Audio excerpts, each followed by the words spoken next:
So in this video, I'll show you how to make a vintage-inspired paper-mache looking Halloween decoration without all the layers.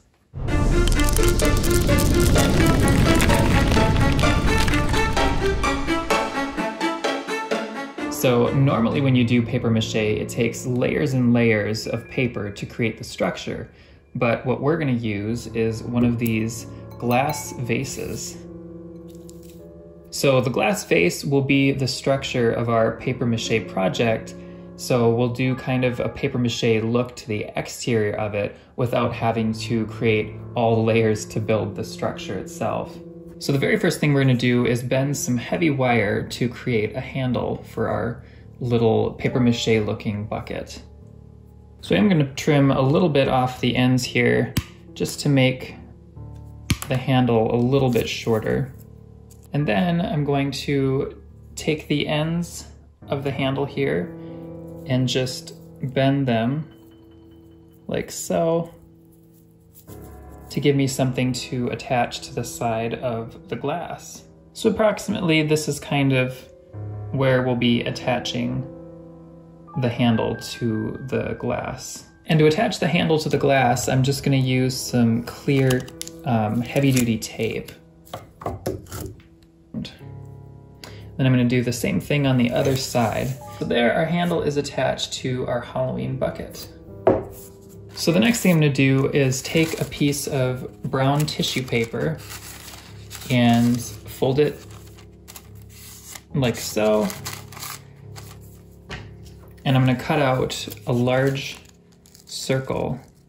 And this will be the eye shapes that will go on the glass. The reason I folded it over is so that when I'm finished cutting, I will get two of the shapes. And there we have our two circular eye shapes. So then I'm going to use some Mod Podge and adhere these shapes to the face of the glass. So I'm just going to kind of spread out a little bit of Mod Podge where the eye shapes are going to go before I apply them to the glass.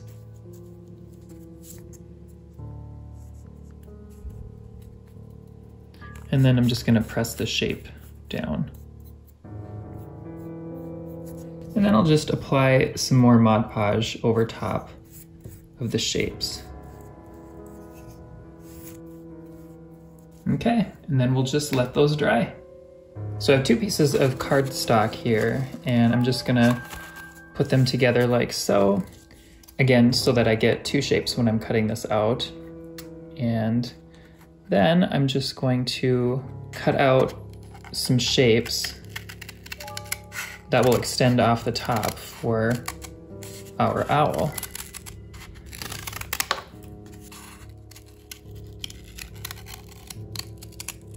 So there we have two of those shapes. So the next, using some hot glue, I'm going to apply these shapes to the glass.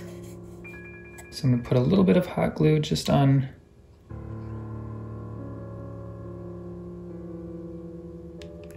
one end and apply that to the glass. And I'll apply a little bit more to get the rest of it on there.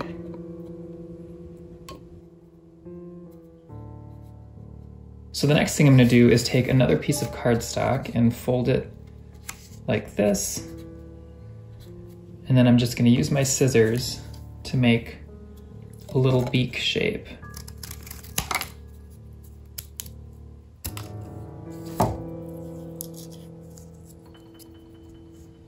And then again, I'm going to use some hot glue to attach that to the glass. So I'm going to take my brush and apply some Mod Podge to the eye area again. And then I'm going to take some toilet paper and twist it. And then I'm going to apply that on top of the glue surrounding the edge of the eye. This will kind of give the finished look more of a dimensional look. So basically you just continue on with this for a little ways, and then using your brush and some more Mod Podge, you can go back over the twisted rope of toilet paper.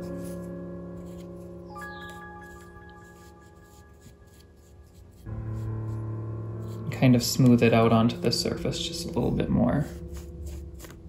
So I'm just going to continue around the rest of this eye and then do the next one.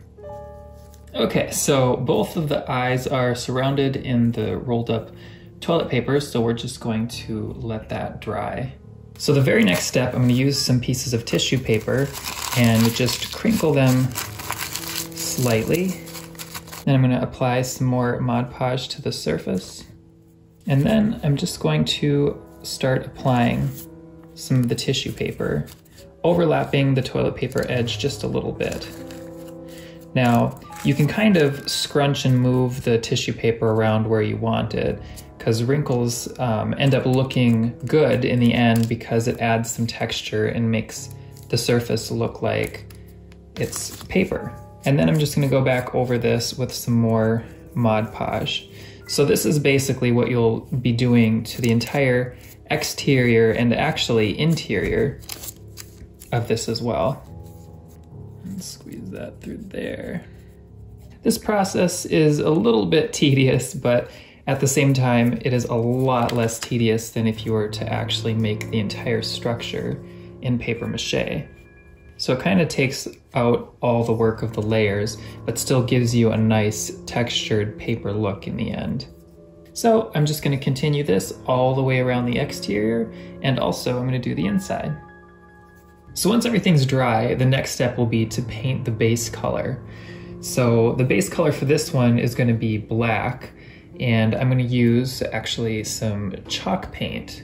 The reason I like to use chalk paint for this is because not only does it have kind of an interesting texture to it, but it covers really well compared to other paints. So as you can see, I have everything painted black except for the eyes. And I also just kind of brought the black paint just up to the top edge, but I didn't do the inside. Using the same black chalk paint, we're going to start painting the eyes. So first, I'm just going to start off doing kind of a moon shape. And then I'm just going to do the same thing but reversed on the other side.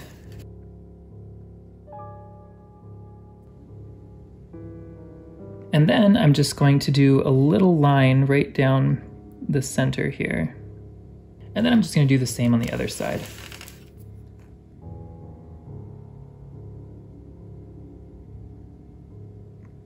So now I'm just going to let that dry. So the next paint color I'm going to use is this neat orange. So this is just acrylic paint. So with this orange color, the first thing I'm going to do is just to paint the beak of the owl orange. The next thing I'm going to do is start painting some dash lines around the eyes. So I'm just going to keep them right on that ring. The nice thing about this look that we're going for is it does not have to be absolutely perfect. So imperfections will end up adding more character to the piece. Okay, so I went all the way around one eye, and I'm just going to do the other one really quick. So now that the eyes are complete, the next step is to do some more accent lines. For this next one, I'm going to kind of go from around the eye and then up to the tip of the ear.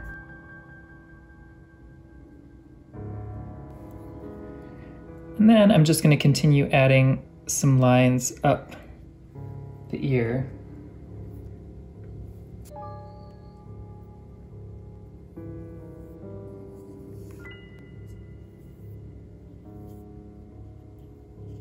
So then I'm going to do the same thing I did on this side really quick.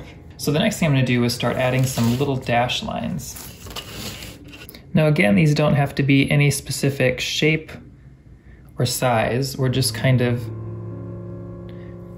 adding some more detail and texture to the decoration.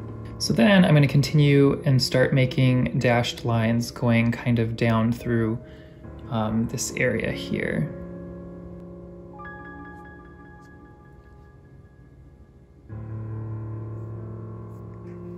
And I'm going to do the same on the other side.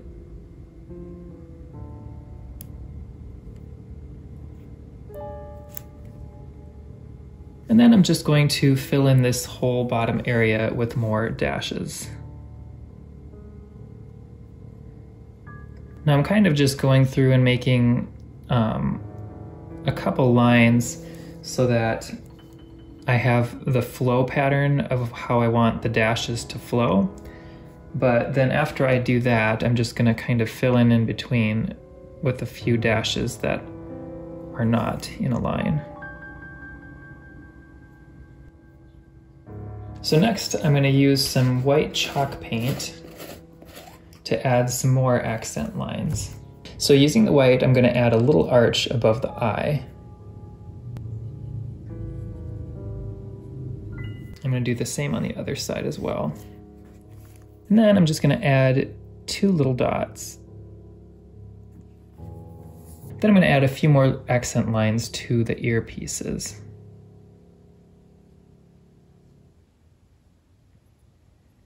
Put another dot right here.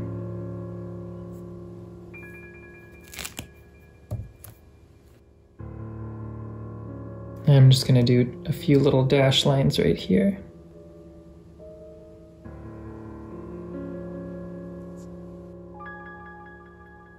And then a couple little ones on the nose. And then I'm just going to do a little dot in the middle of the eye on each side.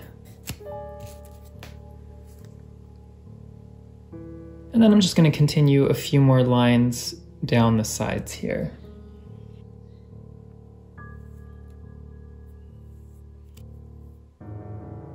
And then I'm just going to add a few dots in the center here, as well as a few right underneath this edge. And then a few little accent lines to the top of the beak.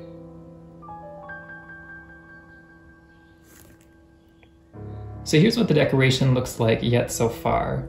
So now I'm just going to let everything dry. So the very next thing I'm going to do is mix a little bit of Mod Podge with some nutmeg colored acrylic paint. So the point of this is just to make kind of an antiquing glaze that I will put over the top, just to give it kind of an aged look so the whites aren't quite as bright. So then I'm just going to take this and brush it over the surface. Now right away, of course, this looks very white, but Mod Podge dries clear, so that won't be an issue. So we'll just let that dry. So the Mod Podge isn't quite dry yet, but I thought I'd take some of this black chalk paint and paint the wire. So I'm just going to do that while I wait for the rest of it to dry. You could also do this with black spray paint, but chalk paint is what I have in the house right now, so that's why I'm going to use that. So for the next step, I have a cup with some water in it, and I'm going to add just a little bit of black acrylic paint. This will be kind of a second antiquing stage. So I'm just going to get a little bit of that water and paint mixture and just brush over the surface of the whole decoration. This just kind of adds a little bit more of a grungy look. Okay, so then we're just gonna let that dry. So once everything has completely dried, the last step will be to take this outside and spray it inside and out with this clear acrylic coating. And I prefer the matte finish. You could choose a glossy finish if you prefer, but I just like the final texture that a matte finish gives the Halloween decorations. So I'm just gonna do that, and then I'll show you the finished look.